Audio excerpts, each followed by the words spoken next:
Damos la bienvenida aquí en Esferas de Poder al ingeniero Leonardo Reyes Madera, director general de la Oficina Nacional de Evaluación Sísmica y Vulnerabilidad de Infraestructura y Edificaciones, ONESBIE.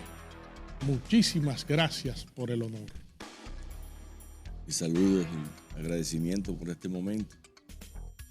Fíjese, ingeniero, más que oportuna, es precisa la comparecencia suya aquí para orientar a la ciudadanía, dada la responsabilidad de la institución que usted dirige y el momento que se registra a nivel de América Latina y el Caribe. Y tenemos, por ejemplo, los terremotos sucedidos en Haití, en Venezuela y ahora en Colombia. O sea, como se dice en el argot popular, nos están picando cerca. Queremos saber cuáles medidas preventivas se están tomando a nivel interinstitucional en la República Dominicana. Mira, la Oficina Nacional de Evaluación Sísmica y Vulnerabilidad de Infraestructura y Edificaciones, ONESBIE, es una oficina que se crea en el 2001 por decreto, inicia sus labores en el 2002 y se estrena con el primer terremoto que hubo aquí a partir de esa época, que fue el 22 de septiembre del 2003 en Puerto Plata. Esta oficina, su misión fundamental es la evaluación de edificaciones existentes, infraestructuras y líneas vitales. En principio, se dedicó exclusivamente a la evaluación de escuelas. Luego de ahí fue evolucionando a algunos edificios de uso público, algunos hospitales. Y cuando entramos en el 2020 es que se abre la brecha al sector privado también para evaluar sus edificaciones, entiéndase, evaluar la posible vulnerabilidad ante un terremoto de sus edificaciones. Se crea con un objetivo fundamental. El Código Sísmico nace en el 1979. Teníamos 50 años, desde 1930 al 80 que entró en vigencia, 50 años de edificaciones que no habían sido consideradas el efecto de los terremotos en sus cálculos iniciales. Entonces, eso se hizo para mirar esas edificaciones, ver qué posible vulnerabilidad ante un terremoto había y plantear las posibles soluciones para eliminar esa vulnerabilidad y entonces poder restablecer su capacidad para resistir los terremotos. No necesariamente sin sufrir daños, pero por lo menos haciendo el esfuerzo de evitar el colapso para que sus habitantes o sus ocupantes puedan preservar la vida. Las cosas han ido cambiando. Como bien tú decías, del 2010 hacia acá hemos tenido muchos terremotos importantes en diferentes países, porque el de Haití no se puede desligar de la isla. O sea, un terremoto que ocurrió en la isla española y de la cual somos parte. Entonces, ahora viene Colombia, ahora viene Bogotá, pero después del que sucedió en Haití, vino Japón, vino Chile, vino Nueva Zelanda, y así por el estilo. O sea, la tierra tiembla siempre.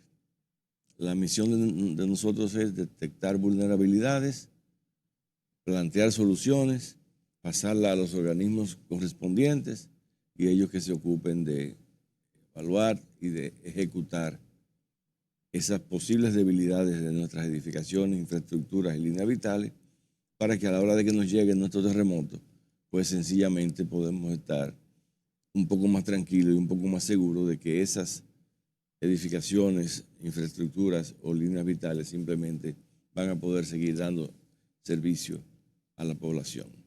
¿Hay algún levantamiento acerca de la vulnerabilidad que puedan tener edificaciones en este ambiente antisísmico?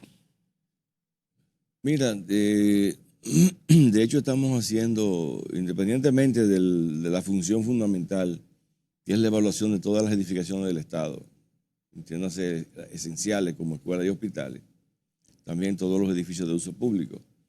Pero al abrir la puerta al sector privado, en lo que es evaluación visual rápida, eso ha aumentado el volumen de trabajo de la oficina. Entonces, comenzamos a hacer un ejercicio. Hicimos el levantamiento del sector narco en su totalidad. Ahí sabemos cuántos edificios hay, cuántos pisos tienen, cuál es la tipología de su estructura, cuál es el uso de los edificios. ¿Para qué? Eso lo queremos hacer a nivel nacional. ¿Cuál es el objetivo de esto? Varios objetivos. El primero es poder determinar líneas que estén disponibles, líneas de circulación, donde cuando tú llames al 911 pueda entrar o pueda llegar al objetivo. Porque ahora mismo es muy fácil. Tú llamas, 4 minutos, 5 minutos, están en tu casa. Pero tú no sabes qué calles van a estar disponibles porque se colapsó un edificio o porque se cayó un puente peatonal. Entonces, todas esas cosas son ejercicios que nosotros estamos haciendo, adelantándonos a lo que viene, para poder presentarle al 911 posibles rutas alternas. Es decir, nosotros vamos a determinar cuáles calles, según la vulnerabilidad de esas edificaciones, cuáles calles pensamos o estimamos o hemos determinado que son seguras y que van a estar disponibles para tú llegar a cualquier punto del sector narco. Pero también lo acabamos de hacer en el Quisqueya. Tenemos levantado el ensanche Quisqueya completo y tenemos un 30% ya del levantamiento de los edificios en Piantini. Y así vamos a seguir sector por sector para poder tener una idea de cuáles serían esas vías que nos van a permitir ir al rescate. No a nosotros, porque nosotros no somos una oficina de búsqueda y rescate, pero sí le podemos servir al país en ese sentido. Determinar, mira, por aquí es probablemente tú no vas a poder pasar, entonces tachamos esa calle, tachamos la otra y definimos rutas alternas. Y eso es importante a la hora de un desastre. ¿Cuáles son las fortalezas y las debilidades que reflejan esos levantamientos y cómo están estructuradas esas edificaciones? ¿Qué dice técnicamente ese examen? Nos basamos en un formulario que elaboró la Agencia Federal para Emergencia de los Estados Unidos. Se llama FEMA P-154. Es una guía donde, en función de cómo han actuado las edificaciones ante los terremotos en todos los países, se van detectando puntos que son vulnerables, que posiblemente si tu edificación los presenta, tengas que hacer una evaluación más profunda para ver qué tan importante o determinante podría ser ese elemento en tu casa o en tu edificio que pueda poner en peligro su estabilidad ante un terremoto. Entonces, cuando nosotros vemos un edificio para hacer esa evaluación, nosotros no necesitamos entrar al edificio, porque ese es un formulario donde, en función del año de construcción, en función del tipo de suelo donde está construido, en función de la forma del edificio, o sea, tiene una serie de indicadores que nos permiten a nosotros llenar esa tablilla, y si nos da mayor o menor que cierto número preestablecido para ese tipo de estructura, entonces se recomienda, dice, mira, aquí tu edificio está bien. Según esto, dice que el edificio no debiera tener ningún problema en un terremoto. Pero asimismo te puedes decir también, mira, aquí hay algunos puntos que ameritan que tú hagas un estudio más profundo. Entonces ya ese estudio más profundo lo va a hacer el sector privado, para el sector privado. Para el sector público lo hacemos nosotros. Nosotros simplemente, si hay que evaluar, si evaluamos un hospital y vemos que hay algún tipo de vulnerabilidad ante los terremotos, entonces se le hace una propuesta económica a la institución correspondiente y nosotros aportamos el 40% y la otra entidad aporta un 60%. Entonces se hace la evaluación. Si se descubre ya en una evaluación más profunda que sí, que puede haber problemas ante un terremoto, entonces comenzamos a estudiar diferentes alternativas de refuerzo. Y con ese refuerzo, ya tú le entregas un plano de trabajo a la institución y ya es responsabilidad de la institución poner en ejecución eso para reforzar el hospital antes de que nos llegue el terremoto. ¿Qué escala numérica debe registrar una edificación para eventualmente rebasar un peligro sísmico? Mira, los reglamentos sísmicos generalmente se basan en terremotos de magnitud 6.5 hacia abajo. Se entiende que el terremoto de diseño que se utiliza para cualquier edificio, casa, hospital, escuela, edificio, lo que fuere, corresponde a un periodo de retorno, o sea, un periodo de probabilidad de que ocurra cada 475 años un terremoto. Si ya nos vamos a edificaciones esenciales, entonces el código te penaliza y te obliga a que tú te vayas a un evento mucho mayor de 6.5 y tú trabajarías con el evento probable en 2.475 años. Entiéndase, para presas, puentes, hospitales, escuelas. Estaríamos trabajando con magnitudes mucho mayores de ocurrencia de un terremoto.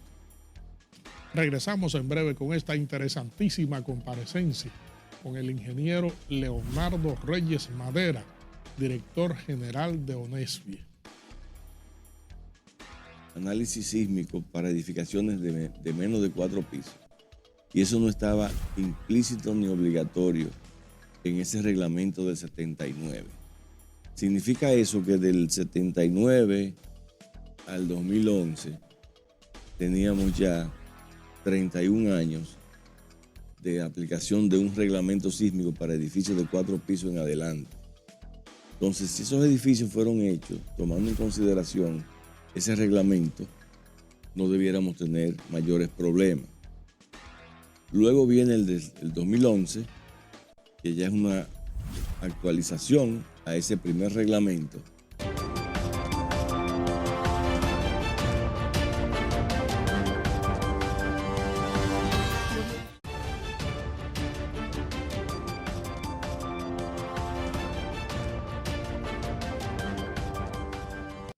Estamos conversando aquí en Esferas de Poder con el ingeniero Leonardo Reyes Madera, director general de la Oficina Nacional de Evaluación Sísmica y Vulnerabilidad de Infraestructura y Edificaciones, ONESVIE.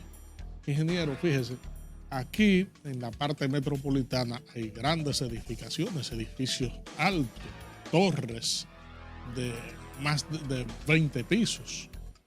¿Cómo se desenvolvería esas edificaciones así, en una escala probable de algún sismo? Por ejemplo, tenemos el sismo que ocurrió en Colombia, que se prolongó hasta por 1 minuto, con una magnitud de más de 7 grados. Entonces, ¿cómo estructuralmente una edificación de esa magnitud soportaría una probable eventualidad así? Mira, tenemos 2 etapas en nuestro país, que es la primera etapa que corresponde al reglamento sísmico de 1979, que fue revisado en el 2011. O sea, no revisado, fue puesto en vigencia en el 2011, porque ya desde el 2008 Obras Públicas lo tenía en sus manos. Pero situaciones específicas no habían permitido que se publicara. Pongo esas 2 referencias. Se supone que toda edificación mayor de 4 pisos, mayor o igual a 4 pisos, en el reglamento de 1979 debe tener en su concepción estructural los efectos de los terremotos. Y hago una pequeña parada en esto, porque menciono más de 4 pisos. No porque deba ser así, sino porque, desconociendo la razón, el Ministerio de Obras Públicas no requería análisis sísmico para edificaciones de menos de 4 pisos. Y eso no estaba implícito ni obligatorio en ese reglamento del 79. Significa eso que del 79 al 2011 teníamos ya 31 años de aplicación de un reglamento sísmico para edificios de 4 pisos en adelante. Entonces, si esos edificios fueron hechos tomando en consideración ese reglamento, no debiéramos tener mayores problemas. Luego viene el 2011, que ya es una actualización a ese primer reglamento y sí hace obligatorio de todas las edificaciones, no importa que sean de 1 piso o de 100 pisos, tienen necesariamente que considerar los efectos de los terremotos en su análisis y diseño estructural. Ahora bien, se supone que todos los edificios que se hicieron con el reglamento del 2011, que está vigente todavía, no debieran tener ningún problema ante un terremoto. Siempre y cuando nosotros hayamos respetado el reglamento, siempre y cuando hayamos tenido control de calidad de los materiales, siempre y cuando hayamos tenido una supervisión estricta y adecuada durante el desarrollo de la construcción de ese esqueleto, que es lo que llamamos estructura y que es lo que sustenta tanto permanentemente con o sin terremoto, como a la hora también de que llegue nuestro terremoto. Entonces, uno de los aspectos que penaliza con más fuerza esa metodología del FEMA es si fue precódigo o postcódigo.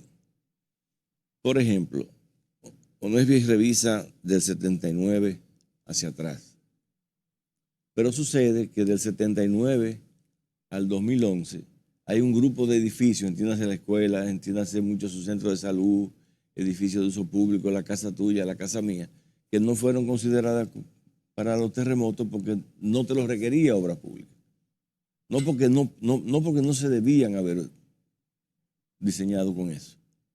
Entonces, eso quiere decir que teníamos una segunda gran masa edificada, 31 años construyendo edificaciones, muchas de ellas esenciales, sin código. Ahora, ¿qué pasa? Cuando en el 2011 se hace un código nuevo, todos los edificios que se han hecho con el código anterior, ese cuestionario te dice a ti que simplemente por precaución, deben ser revisados con el nuevo código, a ver si se detecta algún tipo de vulnerabilidad. Porque las reglas de juego cambian. ¿Y por qué cambian las reglas de juego? Tú me acabas de mencionar varios terremotos. ¿Tú crees que de ahora en adelante la ingeniería sismo resistente va a ser la misma? Porque por más que creemos que entendemos el problema, por más que creemos que podemos controlar un terremoto, es mentira. Tenemos que aprender cada vez que si hay un área de la ingeniería que tiene que ser humilde y ser abierta, es la ingeniería sismo resistente. Porque tú vas a un terremoto y dices, pero vean que este edificio dice todos los libros y toda la experiencia anterior que debió haberse caído y no se cayó. Sin embargo, hay uno que decíamos que iba a trabajar bien, que no debió caer, sí se cayó. Entonces, en esto hay que ver qué nos está pasando todavía, que no hemos dado en el clavo para que podamos hacer edificios definitivamente seguros. Eso es, te hablo de edificios convencionales. No te estoy hablando de edificios reforzados o concebidos con amortiguadores, ni concebidos con aisladores sísmicos. Estamos hablando de los edificios normales que hacemos nosotros y que se hacen en la mayoría de todos esos países donde tú ves que los terremotos nos están tumbando los edificios. Nosotros a esta altura no debiéramos habernos dado el lujo, no pudiéramos habernos dado el lujo de que se nos caiga un edificio, que se rompa por donde quiera, pero no que se nos caiga en la cabeza. Sin embargo, es una frustración. Mira Venezuela, mira Colombia. para no mencionarte otros países. Pero recientemente en Japón acaba de ocurrir un terremoto y se le cayó una plaza. Y se le cayeron muchísimas cosas. Porque es un aprendizaje. Y en la medida que nosotros seamos receptivos, en la medida que nosotros seamos capaces de poder mirar nuestras edificaciones, y no me refiero exclusivamente al sector público, porque no solamente son los edificios públicos los que colapsan. La mayoría son edificios que son privados, porque son la mayoría. Entonces, la motivación y la orientación que nosotros estamos fortaleciendo en ONESBIE es llevar al sector privado, a través de las evaluaciones visuales rápidas, la oportunidad de detectar vulnerabilidades. Cuando a ti te dicen, este edificio se recomienda una evaluación más detallada, no es porque es un edificio que esté mal hecho, simplemente el formulario te dice a ti que si fue antes del 2011, aunque tuviese un código del 79, lo recomendable es tú evaluar tu edificio. Porque si tú determinas algún tipo de vulnerabilidad que no se previó en el reglamento anterior y tú la resuelves, tú sabes la tranquilidad que tú sientes. Que tú sabes que tu familia, si viene el terremoto, va a salvar la vida. Ahora bien, como te digo una cosa, te digo la otra. Esa es una responsabilidad nuestra. Tú revisar tu casa para que cuando tú salgas, si te agarra el terremoto a tu familia ahí, tú estás tranquilo donde tú estés. Eso no tiene precio. Pero esa cultura es lo que nosotros queremos iniciar, de que no tenemos que esperar un terremoto, no tenemos que esperar la desgracia para nosotros comenzar a prever, a ser preventivos, porque aún tenemos tiempo. Hasta que no nos llegue el terremoto, tenemos tiempo de hacer muchísimas cosas, de revisar nuestros elevados, de revisar nuestros puentes peatonales, de revisar nuestros edificios de uso público, de revisar esas torres, de revisar todo. Tú las revisaste, dio bien, no pasa nada, pero tú estás más tranquilo. Y definitivamente, como bien decía, nuestro país está lleno, nuestra ciudad capital está llena de edificios de todos los pisos. Santiago se está poniendo igual también, y ya tú vas a cualquier pueblo o cualquier provincia nuestra y te vas a encontrar una serie de edificios que comienzan ya en altura. Te vas a Juan Dolio, hay muchísimos edificios en altura. Y lo que estamos haciendo es colocando nuestros edificios sobre una mesa de ensayo, que es la tierra, que es el suelo donde lo hemos fundado, para ver qué pasa cuando se mueva. Es como si tuviésemos un laboratorio natural, un laboratorio que va a ser probado a la hora de que nos llegue nuestro terremoto. En esos formularios de revisión, ingeniero, que ONESBIE ha estado levantando, ¿cuántas edificaciones han recibido recomendaciones para que haya ese proceso preventivo frente a un fenómeno telúrico de la naturaleza que pueda presentar el momento? Mira, en el ejercicio que comenzamos a hacer primero, que fue en NACO, son alrededor de 1.100 edificios de todo tipo, público, privado, institucionales, de todo. Hemos evaluado ya cerca de 850 edificios. Entonces, lo que estamos haciendo es, como te comentaba hace un rato, una especie de mapa para luego ir punto por punto, hacer una verificación y detectar si realmente es necesario o no recomendarle a esa edificación una evaluación más detallada. Eso se le va a entregar a ellos. A ellos significa junta de vecinos o a ellos significa a los propietarios de los edificios. A esa gente no le ha costado un centavo eso. Tan pronto terminemos, eso se va a hacer una entrega formal y de conocimiento público. ¿Por qué? Porque si yo te digo a ti aún tenemos tiempo, bueno, eso es hasta que nos llegue el terremoto. Pero el último terremoto importante nuestro fue en 1946, que acaba de cumplir 80 años el día 4 de agosto de este año. Entonces, tenemos 80 años de tiempo, pero ¿qué hemos hecho? Seguir construyendo vulnerabilidades. Entonces, ese ensayo nos va a permitir a nosotros decir, mira, de cada 100 edificaciones, hay 10 de ellas que requieren una evaluación, porque aunque fueron hechas con el nuevo código, simplemente hay que revisarla, porque tiene esta probabilidad de colapso por aquí, por aquí, por aquí o por aquí. O mira, aparte de esas 10, hay 15 más que porque fueron hechas con el código anterior, se recomienda que se haga otra evaluación. Entonces, vamos a tener un orden prioritario para comenzar a mirar nuestras edificaciones. Pero eso es un ejercicio que estamos haciendo, que lo iniciamos fundamentalmente para saber las vías de acceso que podrían estar disponibles o no a la hora de un evento de esta naturaleza. Y eso se va a difundir, porque nadie está diciendo que se te va a caer tu edificio porque el formulario te diga que tiene que revisarlo. Cuando tú lo revisas a lo mejor no pasa nada, cuando viene el terremoto a lo mejor no pasa nada, o sin tú darte cuenta, cuando viene el terremoto se te cayó el edificio, aunque decía que no había que hacerle nada. Porque eso es el arte de la ingeniería sismo resistente es. Ante lo impredecible de la... Que yo digo que para cada edificio hay un terremoto. No importa. Porque hay cosas que se caen que son dos edificios idénticos. Uno colocado aquí y otro colocado aquí. Se cayó este y ese no le pasó nada. ¿Qué pasó? Entonces esas cosas son las que estamos descubriendo. Y las hemos descubierto hace mucho tiempo. Pero nos siguen pasando.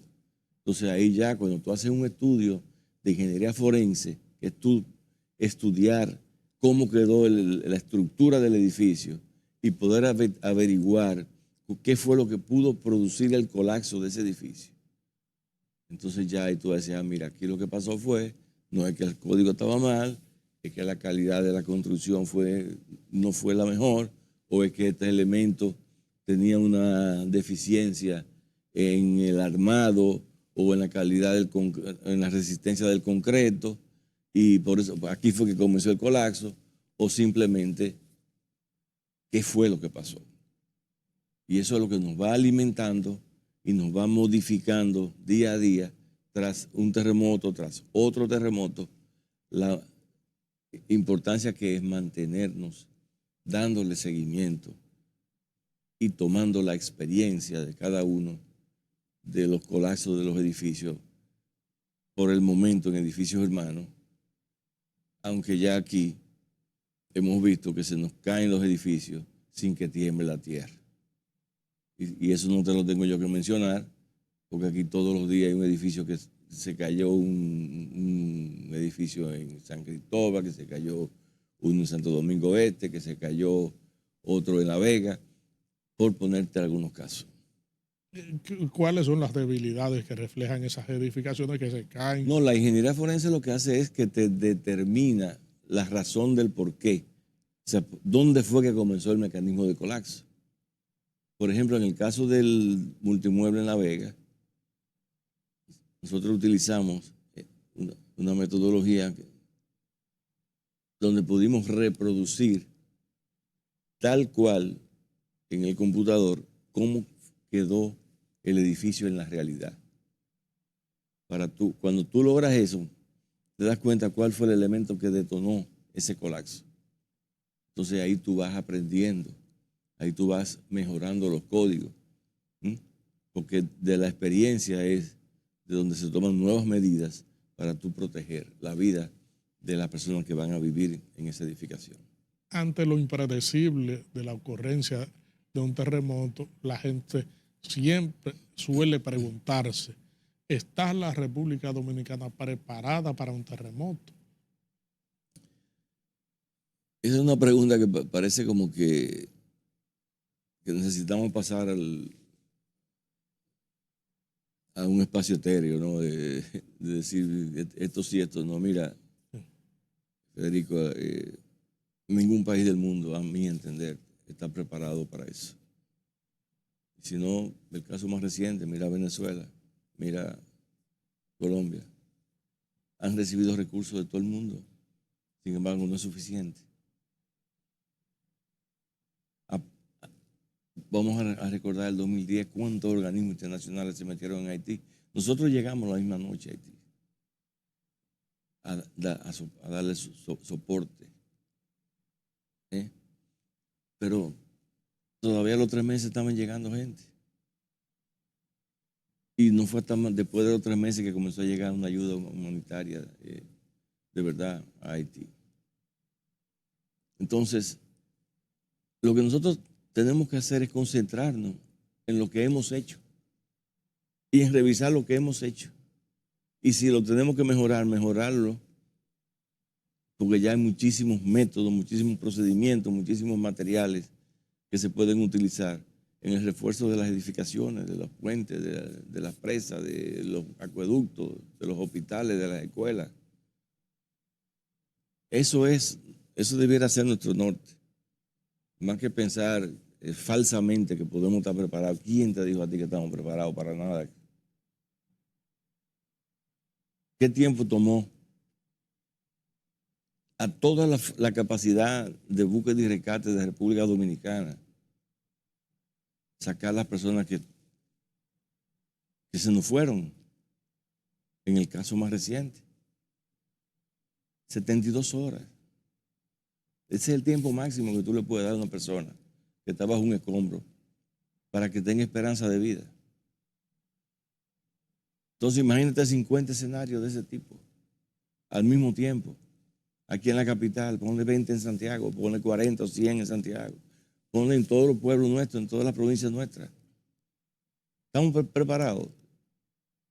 Eso yo diría que es una pregunta capciosa, como hubiese dicho un político de otra época. Lo que tenemos que hacer es ser responsables y comenzar a mirar nuestras edificaciones y comenzar a reforzar nuestras edificaciones. En lugar de estar pensando que si somos o no somos, si estamos o no estamos. Se nos van a caer muchísimas cosas. ¿Cuál? No sabemos. Pero sí sabemos también que si nosotros podemos detectar debilidades en nuestras edificaciones, podemos intervenirlas y podemos reducir el número de muertos a la hora de que nos llegue nuestro terremoto. Y puede ser hoy, puede ser dentro de 40 años. No sabemos. Pero sí es importante no solamente mirar como la mala suerte que le pasa a otros países, sino aprender de eso. Porque eso es lo que nos están diciendo. Aprendan. Porque ustedes tienen 500 años de terremotos destructivos que constan escritos por los españoles, como estuvieron aquí de 1500 a 1900. Las descripciones, eso se sabe hace años, muchísimos años, desde el 1500 hacia acá, está todo eso escrito. Entonces, de que va a temblar aquí, va a temblar. Ahora, de que nosotros no nos recordemos del terremoto del 46, también es cierto. Y hay una gran diferencia entre los países donde hay terremotos frecuentes de aquellos donde, como nosotros, hay terremotos importantes cada 100 años más o menos, 120 años. Bueno, el que se dio el 10 de enero en el 2010, el 12 de enero en el 2010, enero, febrero, no recuerdo bien. En Haití decían ellos no tenían código sísmico ni nada porque hacía 150 años que no le temblaba la tierra. Ellos ni siquiera sabían que ocurrían terremotos ahí, para que tú tengas una idea. Entonces nosotros no podemos permitirnos eso, porque nosotros hemos sido el país que gracias a una sociedad como Sodosísmica, Sociedad Dominicana de Sismología e Ingeniería Sísmica, que se creó en el 77 y en el 79 tuvo la oportunidad de aportar al país el primer reglamento sísmico. Creo que somos el único país en el mundo que sin un terremoto importante se han hecho 2 reglamentos y ahora se está revisando el segundo para poner ha actualizado ese reglamento del 2011. Ingeniero, lamentamos que el tiempo haya terminado en una conversación tan orientadora y edificante como esta, y sobre todo con una autoridad como usted que tiene a cargo una institución evaluadora de estas situaciones. Esperamos que la ciudadanía se siga orientando con las explicaciones que le dan las autoridades y los técnicos en esta materia para que sigamos creando conciencia acerca de la ocurrencia de estos fenómenos. Esferas de Poder siempre será un canal abierto. Muchas gracias por esta oportunidad. Gracias a ustedes, amigos televidentes, por habernos acompañado en esta interesantísima comparecencia con el ingeniero Leonardo Reyes Madera, director general de la Oficina Nacional de Evaluación Sísmica y Vulnerabilidad de la Infraestructura y Edificaciones, ONESVI. Proseguimos con nuestro contenido.